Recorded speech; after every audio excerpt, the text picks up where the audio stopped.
What were your takeaways from tonight's game overall? I thought we started the game with a lot of energy, played very hard, really good on defense, and we were able to get out in transition, score the ball.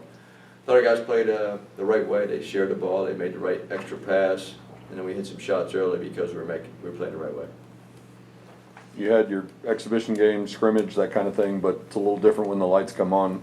Did you see anything from your team tonight that you hadn't seen in the lead up to tonight?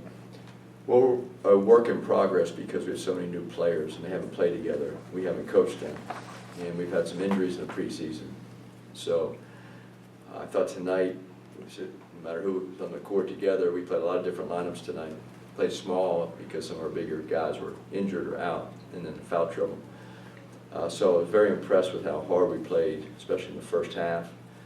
Second half, we came out and we did some things. We had a few more turnovers than we like. We're not a high turnover team. Our guards had some uncharacteristic turnovers, but other than that, I thought we played very well offensively. Cario talked with us preseason about kind of finding his confidence when he first arrived here, refinding it after last season. How did you kind of see that come across in the game where it seemed like he was making a lot of confident plays? Well, he had his best week of practice probably in his career. Now, we haven't been with him the other 3 or 4 years, but I thought, our whole staff thought that he had a tremendous week. He dedicated himself to playing defense. He had 4 steals tonight. He tried to rebound the ball. He's a very gifted scorer and a terrific athlete, but it's the little things in the game that make a difference with him, and he can affect winning in so many ways, which he did tonight. Matt Cross played 1 minute and then you subbed him out and he was done for the night. Do you have any update on him? Yeah, he had some back spasms, which is just happened. And we went to him the first play of the game in a post-up, and I think there was a little contact. And he must have stepped the wrong way and back tightened up on him. Hasn't happened all preseason, so it was unusual. Mitchell Holmes wasn't dressed. Is there any update, I guess, overall on him? Yeah, Mitchell should be back in the next few days. He was out with an injury the last 5-6 days. You talked preseason, you mentioned the steals already, but about the defense needing to come along to have 4 guys with 4 steals, 4 blocks, held them to a relatively low shooting percentages. What did you think of the defense tonight? Yeah, we had a lot of energy. I thought we did a good job switching, covering for each other, and then to have 13 steals, that's a focal point of ours, to get more deflections, to create more transition opportunities with our defense. Saw a lot of pretty athletic plays. How important is having players with this kind of athleticism to the way you like to run your offense? Yeah, it takes, to play good defense, it takes some size and length and athleticism, and then you have to rebound the ball. And in offense, I thought getting out in transition, we were able to use our athleticism instead of grinding out on the half court. What were your impressions of being back in Moody, but on the other sideline now? Well, we talked as a staff during the game. We said, wow, this is a great place to play a college basketball game. It's a terrific atmosphere. It's the right size. It has energy. It's loud, and the fan base here is terrific. So we're excited. Which player or players did you see show the most leadership out on the court tonight? I thought they all did a good job.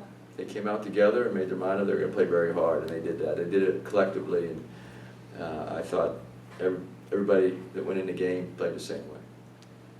With about 9 minutes left, Boopy came down and looked like, I don't know, landed awkwardly or rolled an ankle or something. It was a cramp. Oh, it was a cramp, okay. He limped off. Did he have to talk his way back in the lineup, or was that you all the way? You're going back in? I just went and said, are you okay? Can you go back in? He said yes, and another cramp came, so I'll take some fluids in him and hopefully be ready by tomorrow. You mentioned working the lineup. How important is that early in the season, especially with a new everything for you guys, to be able to see how different guys work on the court together? Well, it's a work in progress. We don't know what our best lineups are yet. I thought everybody that went in there, I always said, just go play hard. And make mistakes, we play through your mistakes. We don't take you out because a particular player out because of a mistake, as long as they're playing the right way and playing hard. And so Matt got hurt the first minute, so we had a lot of 4-guard lineups in there. We were small because Jarrell had 7 fouls in 5 minutes, or vice versa, 5 fouls in 7 minutes. It seemed like 7 fouls. So we had to play 4 guards most of the game. When it comes to guys like BJ and Keon, and I know Chuck, got in there as well and did some things well, but, for BJ and Keon in particular, they talked a lot about their improved confidence in the preseason. What are the conversations like, and is it, obviously it's cool to see them, produce with that improved confidence, but what are the conversations with them like about that? They've all improved at a high level this offseason. They spent a lot of time in the gym by themselves, with each other, with the coaches when we were able to, and then the preseason. So their work ethic has helped them become very good basketball players. And their confidence is derived from their work ethic. They do it over and over every single day. You can't, as a coach, just go and say, hey, be more confident. It doesn't work. It may make them feel good that you believe in them, but they still have to have that internal confidence, and all three of those guys have that. You went into the locker room up 23, and Cario and Keon were saying that they wanted to come out with the attitude that it's a 0-0 game. Above and beyond that, what did you ask of your team in the second half? Just to go play hard in the second half. You can't play to score, and you have to play for 40 minutes. That's our goal. We're trying to develop an identity as a team. We don't know what our identity is quite yet, but we know that you can go play as hard as you can.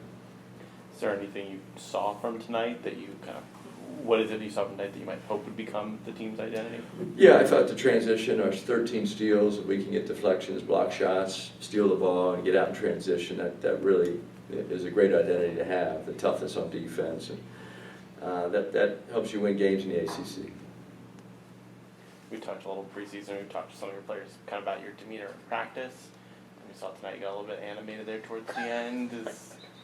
Just kind of what was your thoughts about that? Well, that was my fault. I didn't expect to get a technical foul in the first game here, but I was just standing up for Cario.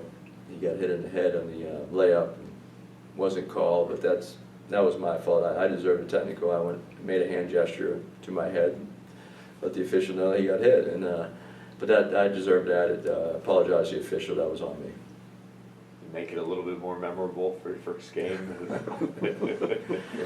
Well, it was nice to be up by as much as we were when that happened. So.